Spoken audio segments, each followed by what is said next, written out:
Out with the old, in with the bold. Why Modicare was entrusted to young crop of IAS officers. Prime Minister Narendra Modi's flagship Ayushman Bharat Universal Healthcare Scheme will be taken to the most backward districts of the country by IAS officers much younger than the ones normally entrusted with such heavy-duty work.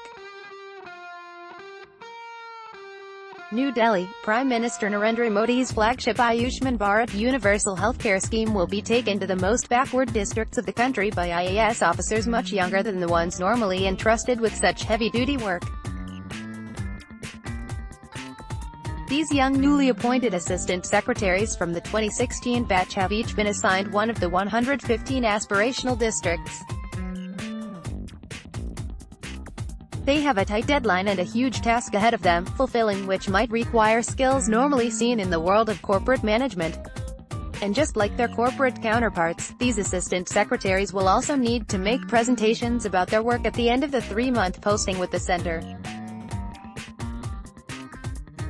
In his speech at the Red Fort on Independence Day, Modi is expected to dedicate Modicare, believed to be the largest healthcare scheme in the world, to the nation.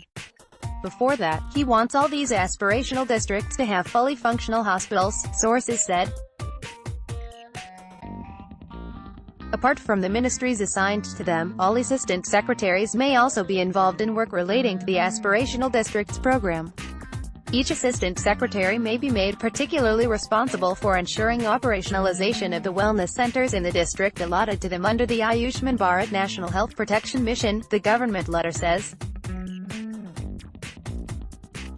The task required of these young IAS officers is a far cry from the notorious image their predecessors carried, that of a tardy and lazy bunch. Soon after taking oath in 2014, Modi had talked about how he had heard of empty offices in Delhi as Gujarat chief minister. The rejuvenation of this cadre began in November 2015 when Modi met 169 IAS officers of the 2013 batch. These officers completed a 3-month stint with the Government of India as assistant secretaries. This was the first ever batch of IAS officers to begin their careers with a stint in the central government. These officers, too, were assigned important desks related to policy and flagship programs. They were groomed by principal mentors at the secretary level. Field work formed an important part of the formative years of their careers. On September 16, 2016, during an interaction with the assistant secretaries, at least 8 presentations were made on various themes of governance such as rapid response for accident victims, tracking individual carbon footprint, financial inclusion, improving rural incomes, data-driven rural prosperity, heritage tourism, railway safety and central armed police forces. In the 3rd year of his tenure, Modi felt that something was missing. On July 3, 2017, he advised the 2015 batch officers to avoid getting into a mindset that resists change, and to infuse India's administrative system with the energy of New India. On July 4 this month, Modi interacted with more than 170 officers who were appointed assistant secretaries in the government. PM asked them to become catalysts of change to ensure 100% implementation of Gram Swaraj Abhiyan and the Ayushman Bharat scheme.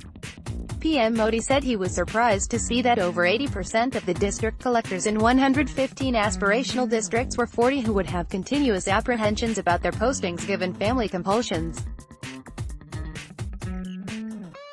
He said things would start changing if young officers were appointed in these aspirational districts for 5 years. In the last 1 year, he has interacted with secretaries of different ministries, met joint secretaries and director-level officers. The officers were called to PM's official residence in batches of 100. The PM spoke only for 5 minutes these meetings, preferring to hear from the officers instead. In one such meeting, a young officer reportedly asked the PM, "How do you take tough decisions so quickly?" Pat came the reply, "If you have no hidden agenda, quick decisions can be taken."